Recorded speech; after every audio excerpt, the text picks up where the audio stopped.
స్వామి స్వామి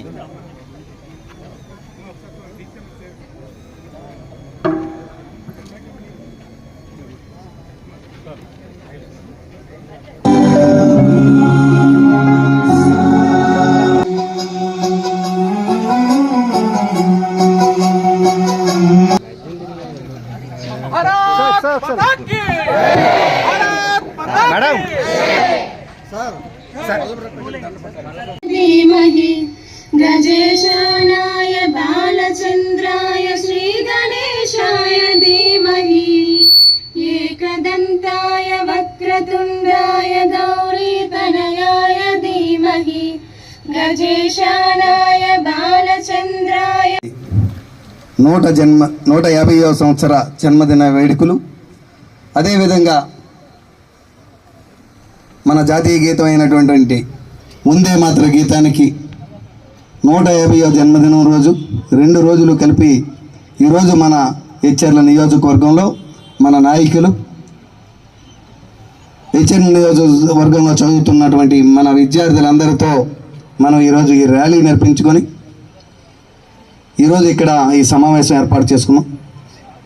చాలా సంతోషం మీ అందరితో కలిసి ఈరోజు ర్యాలీలో పాల్గొని ఈరోజు ఇక్కడ ఈ సమావేశం అయినందుకు. మీ అందరికీ తెలుసు సర్దార్ వల్లభాయ్ పటేల్ గారి కోసం మీరు చదువుకొని ఉన్నారు, విని ఉన్నారు. 150 సంవత్సరాలు ఆయన జన్మదినం మొన్న అక్టోబర్ 31 జరిగింది. దానికి మన భారత ప్రభుత్వ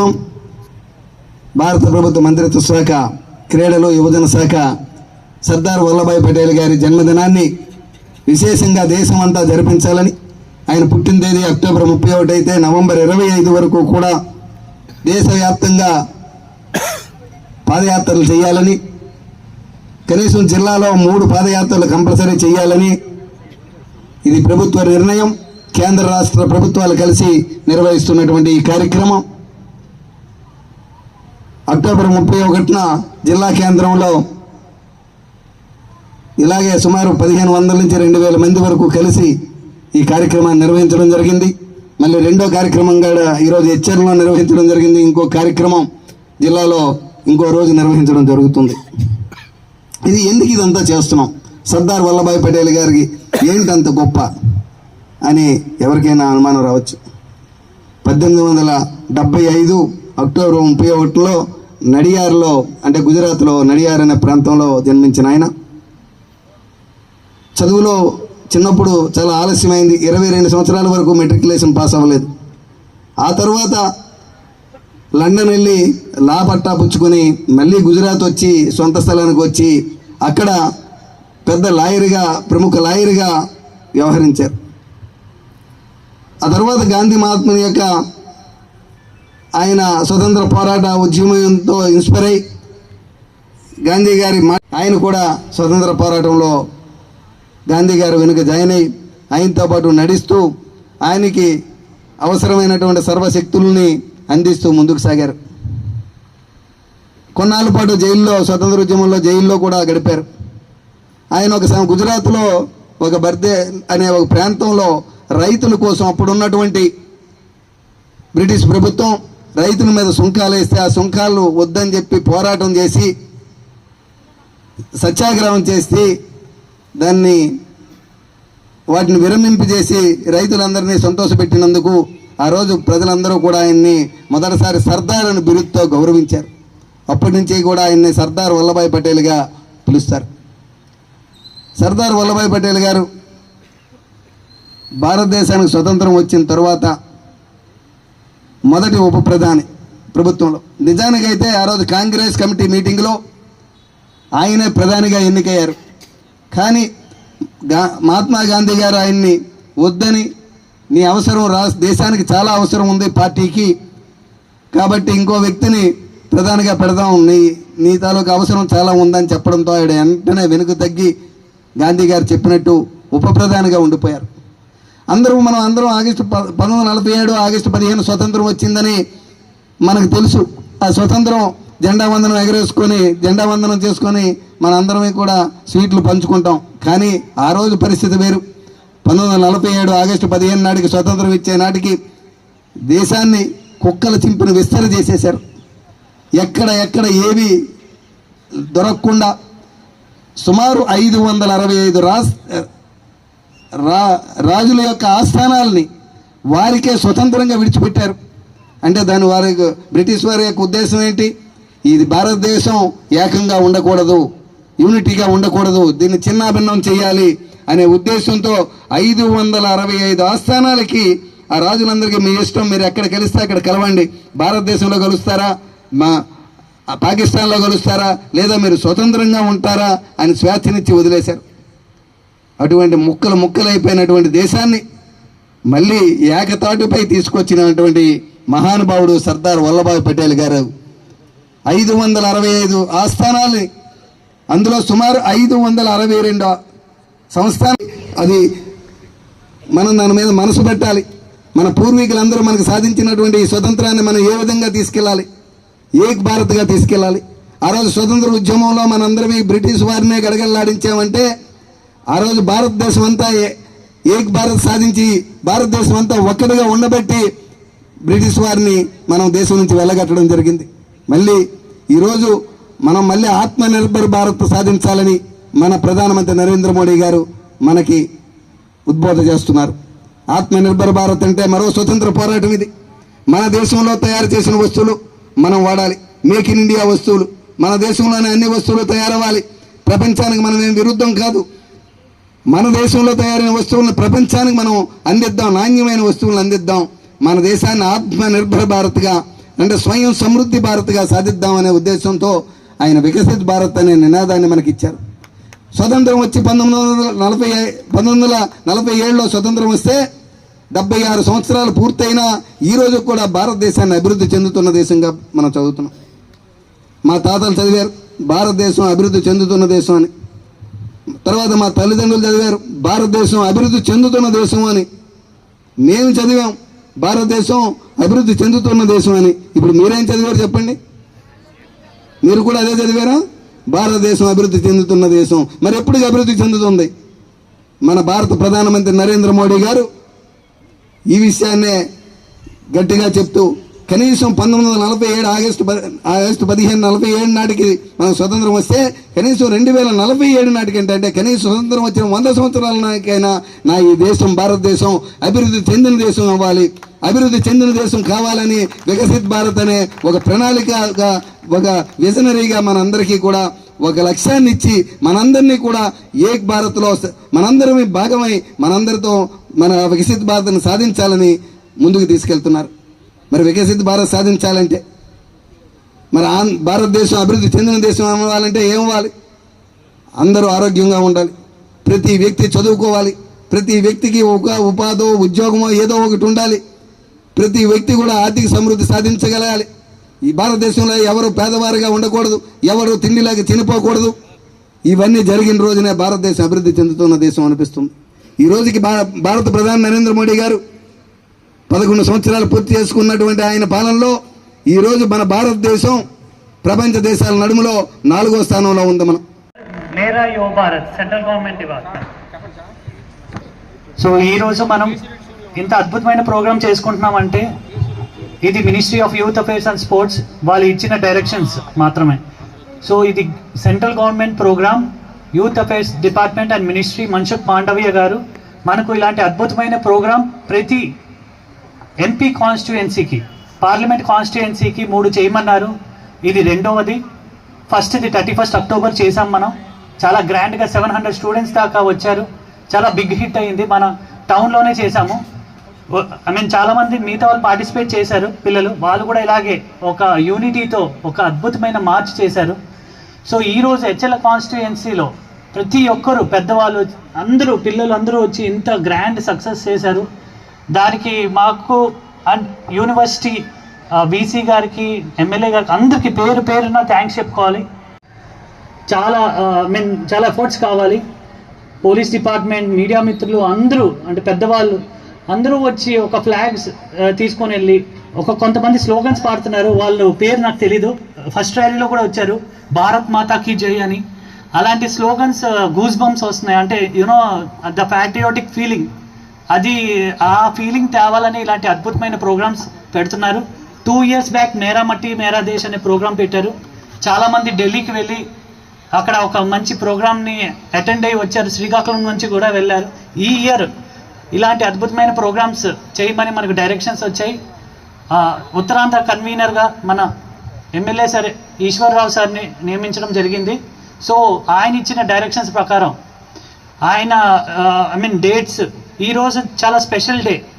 సార్ ఇందాకల నుంచి చెప్తున్నారు వందే మాత్రం 150 years అయింది. బంకిం చంద్ర చటర్జీ గారు ఆనంద్ మఠ్ అనే నవల నుంచి ఎక్స్ట్రాక్ట్ చేసి ఒక మంచి నవల, అప్పట్లో స్వదేశీ మూమెంట్ 1900s స్వదేశీ మూమెంట్లో ఒక యూనిటీని తెచ్చింది, ఇండియాలో సాధించింది. అదేవిధంగా సర్దార్ వల్లభాయ్ పటేల్ గారు యూనిటీని సాధించారు. అది మీకు మన పెద్దలు ఇప్పుడు డిస్కస్ చేస్తారు ఆయన ఏమేమి చేశారు అన్నది. సో నేను జస్ట్ పైన బ్రీఫ్గా చెప్తున్నాను ఈ ప్రోగ్రామ్ ఏంటి, కాన్సెప్ట్ ఏంటి అని. సో ఆయన ఐడియల్స్, ఆయన 562 ప్రిన్స్లీ స్టేట్స్ని కలిపాడు. అదేవిధంగా ఇప్పుడు మనం యూనిటీగా మనం అందరం కలిసి ఒక తాట మీద ఉండాలి. ఆత్మనిర్భర్ భారత్, వికసిత్ భారత్ అనే నినాదాలు ఇక్కడ కూడా ఉందండి. ఏక్ భారత్ ఆత్మనిర్భర్ భారత్ అంటే సెల్ఫ్ రిలయంట్గా మన ఇండియాలోని స్వదేశీ వస్తువులు మనమే యూజ్ చేయాలి, ఫారిన్ గూడ్స్ కాకుండా. వార్స్ వల్ల మనం చాలా ఎఫెక్ట్ అవుతున్నాం ఇంపోర్ట్స్ అండ్ ఎక్స్పోర్ట్స్లో.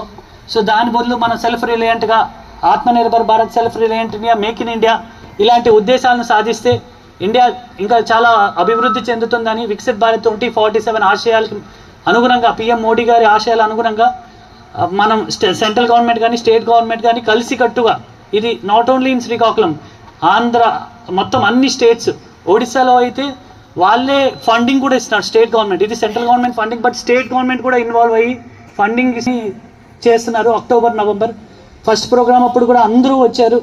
తేజేశ్వరరావు సార్ కానీ, అవినాష్ సార్ కానీ అందరూ వచ్చి మాకు ర్యాలీలో పార్టిసిపేట్ చేయాలి, చాలా గ్రాండ్ సక్సెస్ చేశారు. వీసీ మేడం వచ్చారు, ఇప్పుడు కూడా వచ్చారు second rally. So I feel very happy. అందరూ ఎన్ఎస్ఎస్ ప్రోగ్రామ్ ఆఫీసర్స్ ఎప్పుడు ఇంత మనం కలవలేదు, బట్ ఈ ప్రోగ్రామ్ ద్వారా అందరం ఎన్ఎస్ఎస్ కూడా యూత్ అఫేర్స్ డిపార్ట్మెంట్లో ఒక పార్ట్, యూత్ అఫేర్స్ మినిస్ట్రీలో విధంగా మనజ మేడం గారు అందరినీ కలుపుకొని పోయి మేము కూడా మా డిపార్ట్మెంట్ వాలంటీర్స్ కూడా అందరం వచ్చి ఇక్కడ ఇలాంటి ప్రోగ్రామ్ని క్లోజింగ్ చేసుకుంటున్నాం. మాకు ఫ్లాగ్స్, ప్లకార్డ్స్ ఇవన్నీ కూడా పైన వచ్చిన డైరెక్షన్స్ ప్రకారమే చేస్తున్నాము. కొన్ని చిన్న చిన్న లోటుపాట్లు ఉన్నాయి, దాన్ని మన్నించి ఇంకా మీరు ముందుకి సహకరించి ఈ ప్రోగ్రామ్ సక్సెస్ చేశారు ఆల్రెడీ. సో అందరికీ చాలా థ్యాంక్స్ అండి. సో ఇంకా పెద్దలు చాలామంది మాట్లాడాలి. So first of all big thanks. లాస్ట్లో మనం ఆత్మనిర్భర్ భారత్ ప్లెడ్జ్ అనేది ఒక ప్లెడ్జ్ తీసుకుందాం, అంటే ఒక చిన్న ప్లెడ్జ్ కూడా ఒకటి ఇచ్చారు మనకు మినిస్ట్రీ. సో పార్టిసిపేట్ చేసిన పిల్లలందరికీ కూడా సర్టిఫికేట్స్ ఇచ్చాం. ఫస్ట్ ప్రోగ్రామ్కి, సెకండ్ ప్రోగ్రామ్ కూడా పార్టిసిపేట్ చేసిన అందరికీ సర్టిఫికేట్స్ ఇస్తాం. ఎవరు డిసప్పాయింట్ అవ్వద్దు, క్యాప్ రాలేదు, టీషర్ట్ రాలేదని, but we will give certificates. Even police department కూడా ఇచ్చాం సర్టిఫికేట్స్. సో భారతదేశానికి మొట్టమొదటి ఉప ప్రధాని ఆ రోజు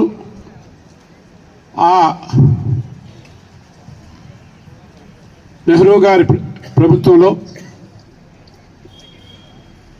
ఈయన తాలూకా విధి విధానాలు వాళ్ళకి ఇష్టం లేని రోజులు కూడా ఉన్నాయి, మనం చరిత్ర చదువుతుంది. అదేవిధంగా వందే మాత్రం మనం మన భవిష్యత్తుకి తెలియజేయవలసిన అవసరం ఉంది. అదేవిధంగా యూనిటీ, మనం అంతా ఐక్యతగా ఉండాలి, దేశం ఐక్యతగా ఉండాలి, భారతదేశం ఐక్యతగా ఉండాలి అనే నినాదానికి పెద్దలు, పూజ్యులు మన ప్రధాని గారి ఆలోచనలో ఉండండి కింది స్థాయిలో అందరం కలిసి పనిచేయవలసిన అవసరం, ఆవశ్యకత అందరి మీద ఉంది.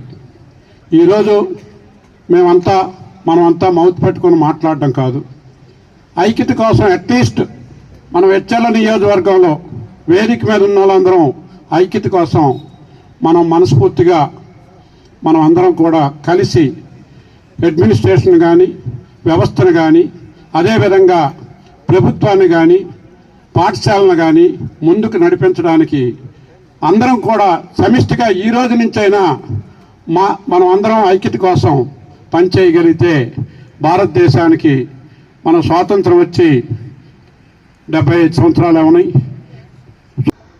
ఈ దేశ చరిత్ర చూసిన ఏమున్నది గర్వకారణం, నరజాతి చరిత్ర సమస్తం పరపీడన పరాయణత్వం అన్నాడు మహాకవి శ్రీశ్రీ. ఆనాటి స్వాతంత్ర పరిస్థితుల్లో దేశం కోసం మాట్లాడడానికి, రాయడానికి ఎంతోమంది కవులు, నాయకులు, కళాకారులు చాలామంది అత్యంత ఉద్వేగభరితంగా ఆ ఉద్యమంలో పాల్గొన్నారు. అలాంటి సమయంలో భరతమాత దాస్య శృంఖలాల నుంచి విముక్తి కలిగించడానికి పోరాడిన ఆ స్వాతంత్ర పోరాటంలో ఎంతోమంది త్యాగదనులు తమ జీవితాలను అర్పించారు. ఎంతమంది నాయకులున్నా ఒకే ఒక్క అందులో ఉక్కు మనిషి, అదే సర్దార్ వల్లభాయ్ పటేల్. ఇంకెవరు ఉక్కు మనుషులు లేరు అందులో. ఆయన ఒక్కడికే ఆ టైటిల్ ఇచ్చారు, సర్దార్ ఉక్కు మనిషిని. ఎందుకంటే స్వాతంత్రం వచ్చిన నాటికి మీ అందరికీ చరిత్ర ఎంతవరకు వచ్చో నాకు తెలియదు, నాకు తెలిసిన కొంచెం మాత్రమే. స్వాతంత్రం వచ్చిన నాటికి భారతదేశం 565 సంస్థానాలతో నిండిపోయింది. ఎక్కడ ఐక్యత లేదు. స్వాతంత్రం అయితే వచ్చింది, కానీ మనం నిలుపుకుంటామా లేదన్న సందేహం మాత్రం మనందరికీ ఉండిపోయింది. ఆ సందేహాన్ని పటాపంచు చేయడానికి భారతదేశ మొట్టమొదటి హోంమంత్రి, ఉప ప్రధానమంత్రి సర్దార్ వల్లభాయ్ పటేల్ నడుం బిగించి ఈరోజు మనం అనుకుంటున్న హైదరాబాద్, జునాగఢ్, కాశ్మీర్ లాంటి భాగాల్ని కూడా భారతదేశంలో సామధాన భేద దండోపాయాలు ఏది అవసరమైతే అది ఉపయోగించి ఆ మహనీయుడు ఆ రోజు తీసుకున్న నిర్ణయం వల్లే ఈ రోజు భారతదేశం ఈ స్థానంలో ఈ రకంగా ఉంది. లేదు అంటే భారతదేశం మధ్యలో పాకిస్తాన్ ఉండేది, హైదరాబాద్ పాకిస్తాన్లో ఉండేది, జునాగఢ్ పాకిస్తాన్లో ఉండేది, కాశ్మీర్ కూడా కొంత భాగం పాకిస్తాన్లో ఉండేది. అందుకే సర్దార్ని స్మరించుకోవడం మనందరి మహత్తర భాగ్యంగా భావిస్తున్నాను. ఈ కార్యక్రమానికి యువతలో స్ఫూర్తి నింపాలని, స్వదేశీ ప్రతిజ్ఞ చేయించాలని, అలాగే ఈ రోజు ఒక ప్రత్యేకత, ఒక మహోన్నతమైన రోజు. ఆనాటి స్వాతంత్ర పోరాట సంగ్రామంలో మనందరికీ తెలుసు, బంకిం చంద్ర చటర్జీ గారు వందే మాతర గీతాన్ని రాశారు. కానీ మనం ఎప్పుడు ఈ రోజు మీరు సంపూర్ణ వందే మాతర గీతాన్ని ఈ రోజు వినుంటారు బహుశా. ఎందుకంటే అప్పుడున్న పరిస్థితుల్లో, అప్పుడున్న అలాంటి పరిస్థితులకు అనుగుణంగా వందే మాతరం పూర్తిగా పాడటానికి అవకాశం కల్పించలేదు. రాజకీయ కారణాలు అయి ఉండొచ్చు, ఏవైనా కారణాలు అయి ఉండొచ్చు. ఆ తరువాత ఈ వందే మాతరాన్ని సంపూర్ణ ఈరోజు అంటే 150 సంవత్సరాల చరిత్రలో 2 ముఖ్యమైన విషయాలున్నాయి. ఒకటి సర్దార్ వల్లభాయ్ పటేల్ పుట్టినరోజు, అది 31 అక్టోబర్ 1875 సంవత్సరం. ఇంకా అదే సంవత్సరంలో ఒక గొప్ప విషయం జరిగింది. అది బంకిం చంద్ర చటర్జీ, చట్టోపాధ్యాయ అంటారు. చట్టోపాధ్యాయ గారు మొట్టమొదటిగా పబ్లిష్ చేయించిన వందే మాతరం సాంగ్. ఇది 1875లో జరిగిన సంఘటన. వందే మాతరాన్ని మొట్టమొదటిగా పబ్లిష్ అయిన రోజు. అదే సంవత్సరంలో 150 సంవత్సరాల క్రితము మన సర్దార్ వల్లభాయ్ పటేల్ గారు జన్మించారు. Sardar is his title.